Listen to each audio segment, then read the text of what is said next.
Hola, ¿qué tal? En esta ocasión les comparto una técnica poco conocida para la liberación de los hombros durante la atención del trabajo de parto. Esta información es tomada del artículo de protección de perineo durante el parto publicada por EMS Consult en el año 2020. Antes de seguir, siempre es importante dar un contexto a las cosas.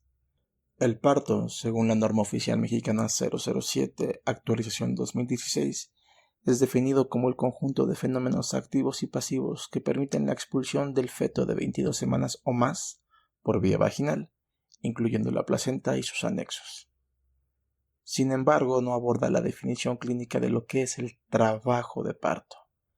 Este último, según la Guía de Práctica Clínica 052 IMSS 2019, debe ser entendido como el periodo de tiempo caracterizado por contracciones uterinas regulares y dolorosas que causan modificaciones cervicales.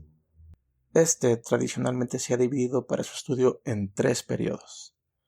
El primer periodo, de dilatación y borramiento, es en el cual inician las contracciones uterinas regulares y la dilatación cervical.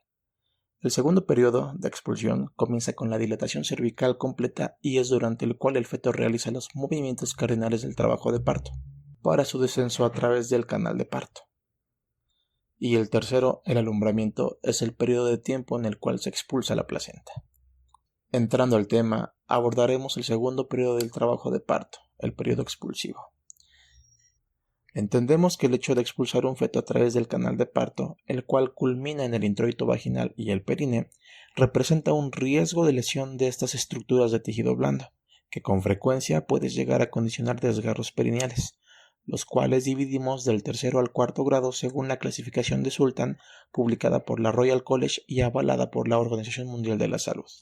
Los desgarres de tercer y cuarto grado, que involucran lesiones en el esfínter anal en grado variable, se conocen en la literatura de habla hispana como lesiones obstétricas del esfínter anal o LOEAS, mientras que en la literatura anglosajona se conocen como OASIS, de su acrónimo Obstetrics Anal Sphincter Injuries. Estas lesiones del cuerpo perineal asociadas al parto son la única causa obstétrica demostrada que conduce a incontinencia anal en grados variables, ya sea incontinencia a flatos o franca incontinencia fecal.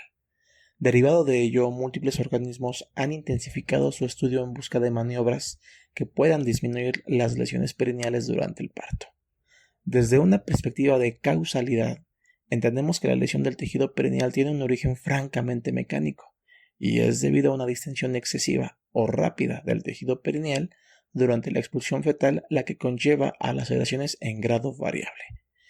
Esto puede ocurrir en el contexto de un parto precipitado, un feto macrosómico o con distocias de presentación o posición como un parto en occipito posterior persistente. Sin embargo, es el parto instrumentado, el atendido con forceps o ventosa, el que se relaciona con más de la mitad de las lesiones obstétricas del esfínter anal, probablemente por su asociación con la distensión excesiva o rápida del periné o por distocias del parto relacionadas con macrosomía o desproporción cefalopélvica. Por lo anterior, es necesario recordar que una excelente valoración obstétrica es indispensable para programar la vía de nacimiento, así como una adecuada vigilancia del trabajo de parto permitirá detectar alteraciones del descenso para inclusive optar por una vía de nacimiento abdominal en caso de desviaciones de la curva de parto, a fin de evitar instrumentación, partos traumáticos y con mal resultado neonatal y materno.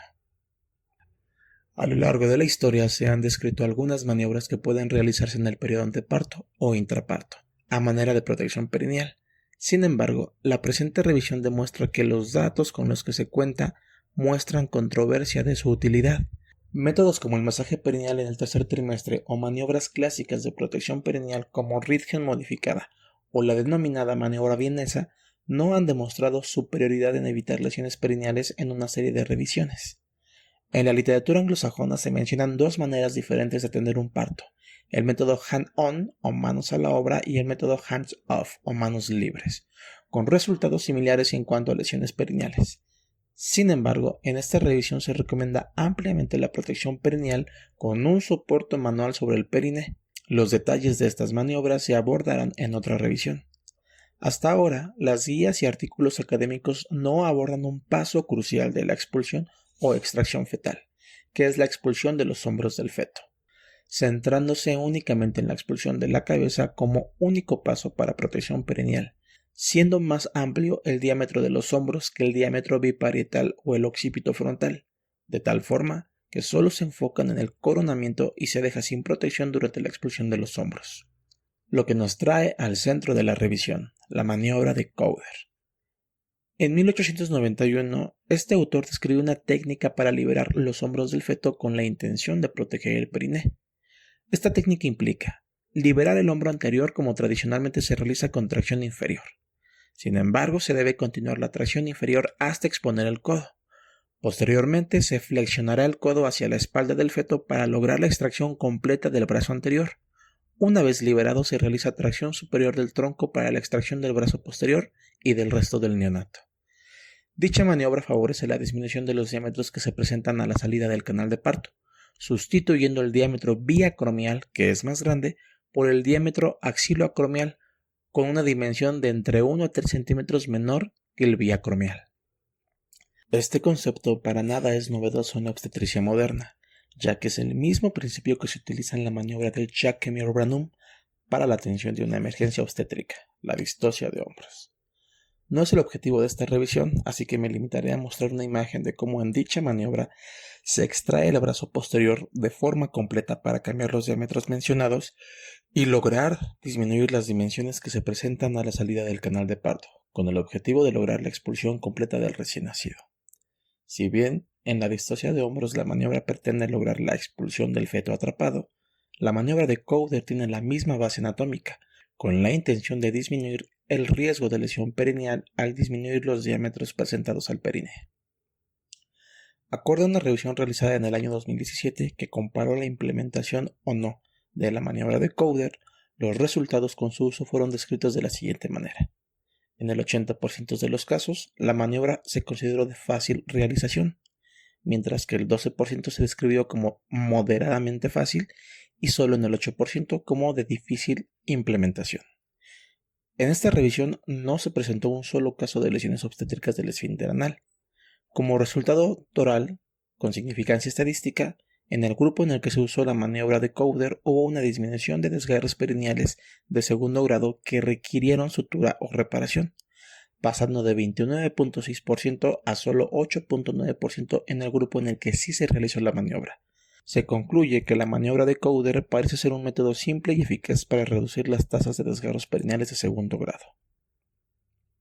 En resumen, las lesiones obstétricas del esfínter anal representan morbilidad materna que condiciona su futuro ginecológico, sexual y obstétrico. Asimismo, existen maniobras para disminuir el riesgo de presentar lesiones obstétricas del esfínter anal, aunque dicha utilidad es controvertida. La maniobra de Cowder ha demostrado ser un método simple y eficaz para reducir la frecuencia de desgarres perineales de segundo grado.